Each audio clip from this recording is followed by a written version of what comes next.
force between multiple charges, or we can say principle of superposition. Principle of superposition क्या कहता है कि when number of charges are interacting, the total force on a given charge is vector sum of individual force exerted on the given charge by all the other charges.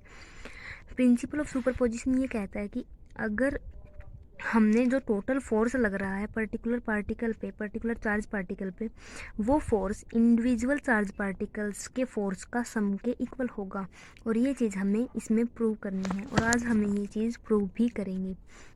और की point ये होता है कि अगर Q2 Q नोड पे force लगा रहा है तो Q1 इसको अफेक्ट नहीं करेगा। ये इसका की पॉइंट है। इट मीन्स ये मेन पॉइंट है कि Q1 Q2 को अफेक्ट नहीं करेगा। सिमिलरली Q3 Q1 Q2 एक दूसरे को अफेक्ट नहीं करेंगे। जैसे फॉर एग्जांपल हमने यहाँ पे Q नोड लिया हुआ है और Q3 लिया हुआ है। इट मीन्स कि जो Q नोड पे फोर्स लग रहा है वो Q3 के द्वारा लग रहा है। इसे हम F नोड 3 वेक्टर लिखेंगे। सिमिलरली यहाँ पे जो Q नोड है, जो ये फोर्स है ये F नोड 2 है। इट मीन्स जो Q नोड पार्टिकल है इस पे सेकेंड चार्ज पार्टिकल फोर्स लगा रहा है। सिमिलरली ये F नोड 1 है, ये वो फोर्स है जो Q नोड पे फोर्स लग रहा है और जो Q1 फोर्स लगा रहा है। और सिमिलरली F नोड 3 वो फोर्स है जो Q नोड पे लग रहा है और Q3 लगा रहा है। अब हमने ये चीज़ प्रूव करनी है कि जो F नोड पे जो टोटल फोर्स है वो जो सिंगल चार्ज पार्टिकल फोर्स लगा रहे हैं उनके सम के इक्वल होगा। ये चीज़ हमने प्रूव करनी है।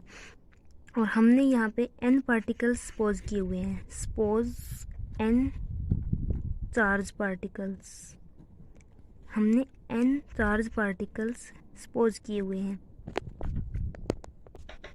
जो हमने ये n चार्ज पार्टिकल्स सपोज किए हुए हैं इन्हीं का हमने फोर्स निकालना है। जो हमने प्रूव करना है वो है F node 1 vector plus F node 2 vector plus F node 3 vector and so on F naught n vector. हमने ये F नोड वेक्टर के इक्वल प्रूव करना है। अब हमने ये पढ़ा था कि जो F नोड 1 है वो क्या होता है, force on Q node by Q1। और सिमिलरली क्या होगा, similarly F node 2 and F node 3 so on. तो ये हमने अभी पढ़ा है कि F नोड 1 क्या होता है कि force on Q node by Q1। Similarly ऐसे ही F नोड 2, F नोड 3 और F नोड n।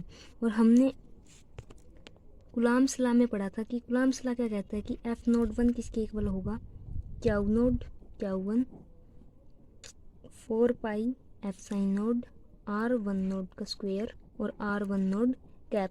ये चीज़ हम पहले कुलाम्ब्स लॉ में पढ़ चुके हैं। और सिमिलरली हम यहाँ पे क्या निकालेंगे, F नोड 2। F नोड 2 को हम क्या लिखेंगे, F नोड 2 को क्या लिखेंगे, Q naught Q2 4 pi F sign naught R2 naught square R2 naught cap. और सिमिलरली हम F नोड n निकाल लेंगे। F नोड n कैसे निकालेंगे, Q naught Qn by 4 pi F sign naught R n naught का square और R n naught cap. अब हम क्या करेंगे, ये सभी वैल्यूज़ इस फर्स्ट इक्वेशन में पुट कर देंगे। जब हम यहाँ पे पुट करेंगे तो हमारे पास क्या आएगा, F naught vector Q naught Q1 4 pi F sign naught R1 naught. हमें ये सभी वैल्यू इसमें पुट करनी है।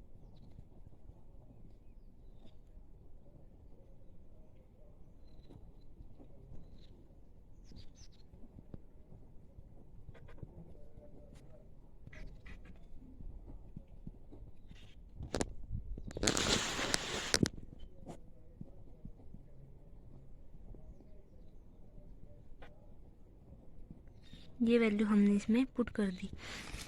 अब जो कॉमन आ रहा है हम उसे कॉमन निकाल लेंगे।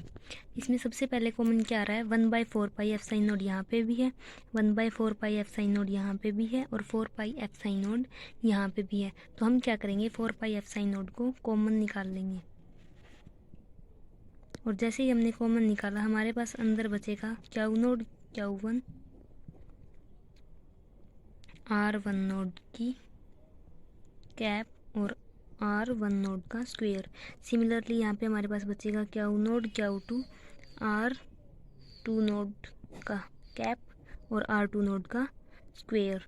और सिमिलरली हमारे पास बचेगा लास्ट में Q node Qn Rn node की कैप और हमारे पास बचेगा यहाँ पे Rn नोड का स्क्वायर। ये यहाँ पे Rn नोड की कैप आएगी। ये हमारे पास अब वैल्यू आ चुकी है किसकी, F नोड की। सिमिलरली अब हमने इसको भी सोल्व करना है। यहाँ तक हमने कर लिया। अब हम क्या करेंगे कि मैथ में एक रूल होता है कि जब जो चीज़ मल्टीपल टाइम्स रिपीट होती है और वो एडिशन में होती है तब तो हम उसे समेशन के रूप में लिखते हैं। मीन्स कि जब हमने कोई चीज़ ऐड करनी होती है तो हम समेशन का यूज़ करते हैं। जब वो चीज़ लीनियर हो, स्पेशली जिसकी पावर 1 हो, तो हम यहाँ पे इसको 1 से स्टार्ट है, यहाँ पे Q1 Q2 Q1। तो सिमिलरली हम क्या करेंगे, 1 से लेके I की पावर n तक रखेंगे। Q naught as it is है क्योंकि हमारे पास रिपीट हो रहा है क्यू नोड। सिर्फ जिसकी वैल्यू चेंज होती है और जो एडिशन में होता है हम उसी के आगे समेशन लगाते हैं। ये हमारे पास आएगा क्यू नोड Qn का समेशन और सिमिलरली RI नोड का स्क्वायर, क्योंकि यहाँ पे R1 R2 और Rn सिमिलरली यहाँ पे भी सिर्फ R1 R2 R3 ये वैल्यू चेंज हो रही है, नोड सेम है तो हम नोड को एज इट इज़ रखेंगे। और सिमिलरली यहाँ पे RI नोड कैप भी हम सिमिलर रखेंगे क्योंकि नोड चेंज नहीं हो रहा है, सिर्फ आगे वाली वैल्यू चेंज हो रही है। इसी वजह से हमने यहाँ पे समेशन रखा। जो बाहर कांस्टेंट था वो हमारा एज इट इज़ रहेगा और यहाँ पे हम इसको लिखेंगे F नोड के इक्वल। ये हमारा जो टोटल फोर्स है जो क्यू नोड चार्ज पे लग रहा था वो है। अब यहाँ पे क्यू नोड भी बाहर ले सकते हैं हम। ये ज़रूरी नहीं है कि हमने यहाँ पे क्यू नोड बाहर ले रहे हैं, हम यहाँ पे भी ले सकते हैं, ये कोई कंपल्शन नहीं है। तो हम यहाँ पे इसको लिखेंगे Q naught by 4 pi epsilon naught summation I की वैल्यू 1 से लेकर n तक। ये यहाँ पे यही मतलब है इसका कि I की वैल्यू 1 से n तक चलेगी।